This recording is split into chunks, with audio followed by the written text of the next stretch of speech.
दोस्तों नमस्कार, स्वागत है आपका बड़ी खबर बड़े खुलासे में। दोस्तों, रेखा गुप्ता सरकार ने जिस तरह का दिल्ली में बजट प्रस्तुत किया है, उससे एक बात बिल्कुल साफ हो गई कि जो भी चुनावी वादे किए गए थे उनको ये सरकार पूरी संजीदा से पूरा करेगी। इसके साथ ही अरविंद केजरीवाल ने जो फ्री की रेवड़ियां देने का एक छल दिल्ली के साथ किया था, उसको भी अब एक्सपोज किया गया है और ये घोषणा कर दी है बाकायदा कि जो रोहिंग्याओं के लिए विशेष पैकेज के रूप में आम आदमी पार्टी की सरकार ने उनको फ्री बिजली, फ्री पानी, फ्री बस यात्रा और फ्री चिकित्सा, ये जो लाभ दिए थे, अब रेखा गुप्ता की जो सरकार है वो ऐसे लोगों को लाभ नहीं देगी जो दिल्ली में घुसपैठिए हैं। इसको लेकर कपिल मिश्रा ने एक्स पर पोस्ट किया है और कपिल मिश्रा ने अपने एक्स पर पोस्ट पर बिल्कुल क्लियर कर दिए हैं दिल्ली अपने सरकार के इरादे। उन्होंने लिखा है उसमें कि देखिए, ये जो सरकार है, अब उस सरकार में जिस तरह से अभी तक काम चल रहा था वो नहीं चलेगा और आप किसी भी सरकार में जो भी यहाँ घुसपैठिए हैं उनको लाभ दे रहे थे। तो कपिल मिश्रा ने कहा है कि बांग्लादेशी और रोहिंग्याओं को अब सिस्टम में लाने की आम आदमी पार्टी की जो कोशिश थी वो हम नहीं होने देंगे और अब लाभ जो मिलेगा केवल दिल्ली वासियों को मिलेगा। कपिल मिश्रा ने ट्वीट क्यों किया, एक्स पर मतलब पोस्ट क्यों लिखा, इसका क्या मतलब है, मैं आपको बताता हूं। असल में है क्या कि देखिए, अरविंद केजरीवाल के दिमाग में बड़ा शातिराना एक प्लान था और वो दिल्ली की डेमोग्राफी को चेंज करके सदा के लिए दिल्ली में बस जाना चाह रहा था। जिस तरह के शीश महल बनाया, उससे बिल्कुल प्लान ऐसा लग रहा था जैसे अगले 50 साल तक केजरीवाल ने दिल्ली में कब्जा करके सरकार चलाने का उसको सपना था कि भाई कैसे बनाई जाए। और इसलिए रोहिंग्याओं को, बांग्लादेशियों को प्लानिंग के साथ दिल्ली की अलग अलग विधानसभाओं में बसाया जा रहा था। वक्फ बोर्ड के जरिए, अमानतुल्लाह खान के जरिए ये सारा काम चल रहा था और इस मामले में रेखा सरकार ने जैसे ही कार्रवाई शुरू की है तो चीजें खुल करके सामने आ रही हैं कि बड़ा गिरोह इस काम में लगा हुआ था। दिल्ली का खाली ओखला इस बात को लेकर के हाईलाइट है क्योंकि वहां से अमानतुल्लाह खान ओखला से विधायक के रूप में आते हैं, लेकिन दिल्ली में विधानसभा के तौर पर अगर बात करूंगा या क्षेत्रों के तौर पर बात करूं तो दिल्ली का जो बॉर्डर एरिया है, चाहे वो हरियाणा से लगता हुआ बॉर्डर है, चाहे वो उत्तर प्रदेश से लगता हुआ बॉर्डर है, उन विधानसभाओं को अगर आप गौर करोगे तो रोहिंग्याओं को स्पेशली वहां बसाया गया। उनको फ्री की बिजली का कनेक्शन, पानी का कनेक्शन और मोहल्ला क्लिनिक में जाकर के वो इलाज फ्री करा सकते हैं और केजरीवाल ने बस यात्रा फ्री कर दी। तब आप सोचिए उसका लाभ ज्यादातर किसको मिला है। दिल्ली में 200 यूनिट बिजली फ्री दी गई थी केजरीवाल के द्वारा। मैं आपको दावे के साथ कह रहा हूं कि आप दिल्ली में कोई भी मध्यम परिवार के लोगों से मिलिए, मैं तो मिला हूं, वो लोग अपना बिल दिखाते हैं कि भैया फ्री मिल किसको रहा है। मध्यम परिवार जिनके घर में कोई एसी नहीं है, केवल एक फ्रिज है, कुछ पंखे, गर्मी में कूलर चलते हैं, उनका भी 200 से अधिक का बिल आया और वो पूरे पैसे उनको देने पड़े। तो किसको लाभ मिला? केवल 5% दिल्ली वालों को उसका लाभ मिला, वरना तो ना तो किराएदार जो रह रहे थे उनको लाभ मिला, ना जो स्थायी निवासी है उनको लाभ मिला। और किसने 100% लाभ लिया? वो थे बांग्लादेशी और रोहिंग्या। बांग्लादेशी, घुसपैठिए और रोहिंग्ये, आप आइए दिल्ली की सीमापुरी में, सीमापुरी की बस डिपो है, डीटीसी डिपो, उसके आसपास ये सारे बसे हुए हैं। आई पॉकेट दिलशाद गार्डन में है, आप वहां आइए। आए दिन दंगा फसाद, ड्रग और बाकी आपराधिक गतिविधि जितनी है वहां उस एरिया में होती हैं। और आप देखिए कि वहां आकर के जो वो बसें हैं, मतलब छोटी छोटी गलियां और छोटी छोटी झुग्गी, और उनमें सब फ्री में बिजली है। 200 यूनिट बिजली फ्री, हर घर का बिल 0। यानी रोहिंग्या और घुसपैठियों को केजरीवाल ने 100% लाभ दिया। उनको पानी फ्री, उनका बिजली भी फ्री, और उन्हीं को लाभ मिल रहा है फ्री इलाज का, क्योंकि लंबी लंबी लाइनें मोहल्ला क्लिनिक में उन्हीं लोगों की ज्यादातर है। और यहां तक कि सरकारी स्कूलों में दोपहर का भोजन मिलता है, वर्दी और बाकी सब चीजें फ्री मिलती हैं, वहां भी उन्हीं की लाइन। माने उनको जैसे कि फ्री का दामाद बना करके केजरीवाल ने छोड़ा। इसीलिए अब कपिल मिश्रा का वो एक्स पर पोस्ट आया और उन्होंने मीडिया में भी ये बातें रखी कि अब ये दिल्ली में नहीं चलेगा। एक तरफ अरविंद केजरीवाल रोहिंग्या और बांग्लादेशियों को 100% बसाने का प्लान करते हुए उनको सारी सुविधा फ्री में दे रहे थे, दूसरी तरफ पिछले 4 साल से दिल्ली में जो गौशाला हैं उनको 4 साल से अनुदान नहीं दिया। सोच सकते हैं आप।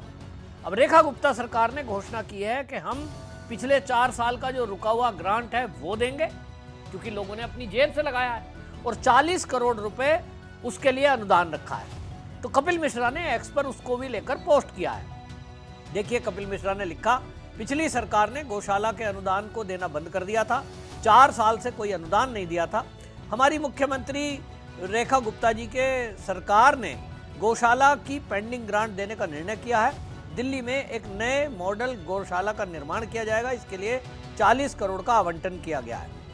अब आप समझिए कि एक तरफ रोहिंग्याओं को पाला जा रहा था, और जो हमारी माता कही जाती है, जिसके अंदर हम 33 कोटि देवी देवताओं का वास मानते हैं, वो हमारी गौ माँ, वो कबाड़ा खा रही है, पन्नी बीन रही है, पन्नी खा रही है, गली मोहल्ले में आपको कहीं भी मिल जाएगी। मतलब गौशाला का जो धन था, एक तरह से मैं कहूं तो वो रोहिंग्याओं को दे दिया।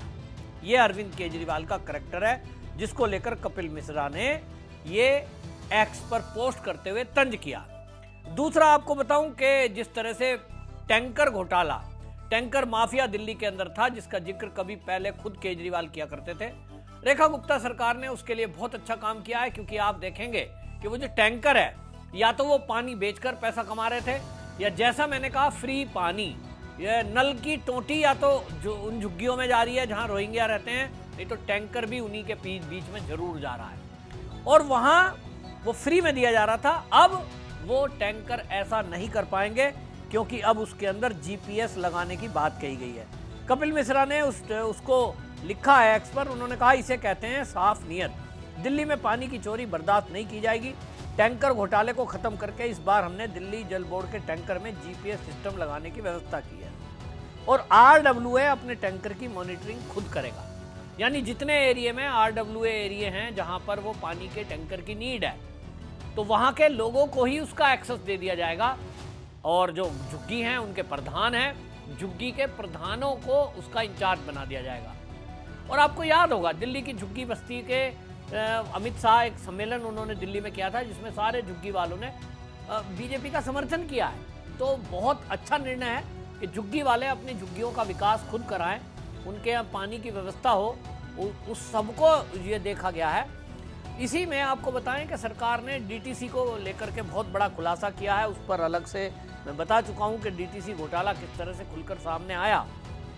जो ये बस की यात्रा की फ्री की बात की जा रही थी, और जैसा मैंने कहा कि रोहिंग्या और बांग्लादेशियों को ये फ्री वाली जो सुविधा मिल रही थी, इसमें उनकी महिलाओं को फ्री में बस यात्रा भी करने का आनंद मिल रहा था।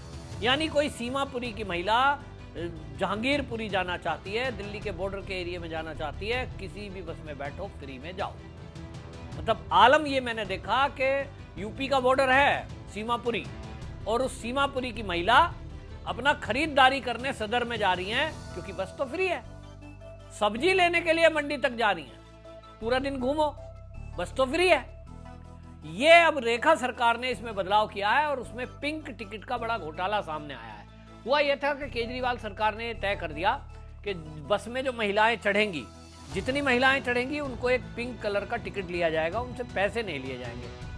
अभी जो पिंक कलर है, ये जो बस वाले हैं वो ज्यादातर प्राइवेट ऑपरेटर हैं, तो प्राइवेट ऑपरेटर अपने पिंक टिकट उसने दिन में कितने दिए, कितनी महिलाएं यानी उनमें यात्रा की, वो पेमेंट सरकार की तरफ से दी जाती थी पिंक टिकट को काउंट करके। बीजेपी का कहना है कि वही घोटाला था कि भाई कितना भी बता दो, कितना भी बिल ले लो, और बंदर बांट चल रही थी। इसी में डीटीसी का घाटा बढ़ते बढ़ते आज 14,000 करोड़ रुपए का हो गया, क्योंकि बसें आई नहीं, स्टाफ भर्ती हुआ नहीं, और घोटाले दर घोटाले होते रहे। तो रेखा गुप्ता सरकार ने इस पर भी दिमाग लगाया है, और उन्होंने कहा कि अब हम ऐसा कर देंगे कि महिलाओं को टिकट लेने की जरूरत नहीं है। जो नीडी महिलाएं हैं उनका पास बनेगा, और वो पास उनके पास रहेगा। उस पास को लेकर, कार्ड को लेकर वो बस में ट्रैवल करेंगी, कार्ड दिखाएंगी, मामला फ्री, कोई टिकट नहीं लेना। जो सब्सिडी बस वाले को देनी है गवर्नमेंट को, वो अपने तरीके से देंगे। लेकिन इसमें भ्रष्टाचार को रोकने के लिए ये बहुत अच्छा एक सिस्टम लाने की बात कही गई है।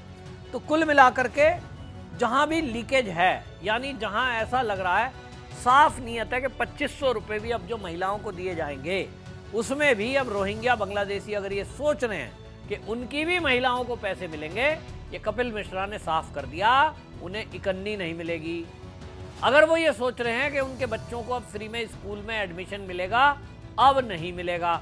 वो सोच रहे हैं कि टैंकर से फ्री का पानी ले लेंगे, पानी पिलाना वैसे पुण्य का काम है, लेकिन पहली प्रायोरिटी में दिल्ली के नागरिक हैं और वहां पानी जाए तो जाए, लेकिन बेच नहीं सकता कोई। माफियागिरी जो है वो खत्म हो जाएगी। तो कुल मिलाकर के रोहिंग्या और बांग्लादेशियों पर एक तरफ पुलिस को ऑर्डर है कि उनको खोजे, निकाले और जेल में डाले। दूसरी तरफ ये जब सब्सिडी का आनंद वो ले रहे थे, उनको जो फ्री की चीजें मिल रही थी, जब नहीं मिलेंगी, कंट्रोल में आएगा, तो कम से कम दिल्ली छोड़कर वो भागेंगे, ऐसा समझा जा रहा है। यानी चौतरफा प्रहार रोहिंग्याओं पर हो रहा है। और रेखा गुप्ता सरकार एक हिंदूवादी सरकार है। रेखा गुप्ता जी पर मैं भी एक दो बार नाराज हुआ, जिस तरह से उन्होंने कुछ एक आध वर्ड बोल दिए रमजान को लेकर, बाकी चीज़ों पर। लेकिन हम लोगों को ये भूलना नहीं चाहिए कि वो अखिल भारतीय विद्यार्थी परिषद की वो सदस्य रही हैं, नेता रही हैं, बड़ी नेता रही हैं, जुझारू नेता रही हैं, संघ बैकग्राउंड है। तो एक समझ लीजिए कि एक राजनीतिक नेता का जो बयानबाजी होती है, कभी कभी उस तरह का, और कभी कभी अति उत्साह में कोई शब्द हो जाता है, लेकिन विचारधारा से वो कट्टर हिंदू है, पक्की हिंदू है। और ये उनके बजट से भी अब साफ दिखाई दिया है कि जहां उन्होंने रोहिंग्याओं को मिलने वाली फ्री की सुविधाएं, अब उस पर अंकुश लगाने का काम किया है।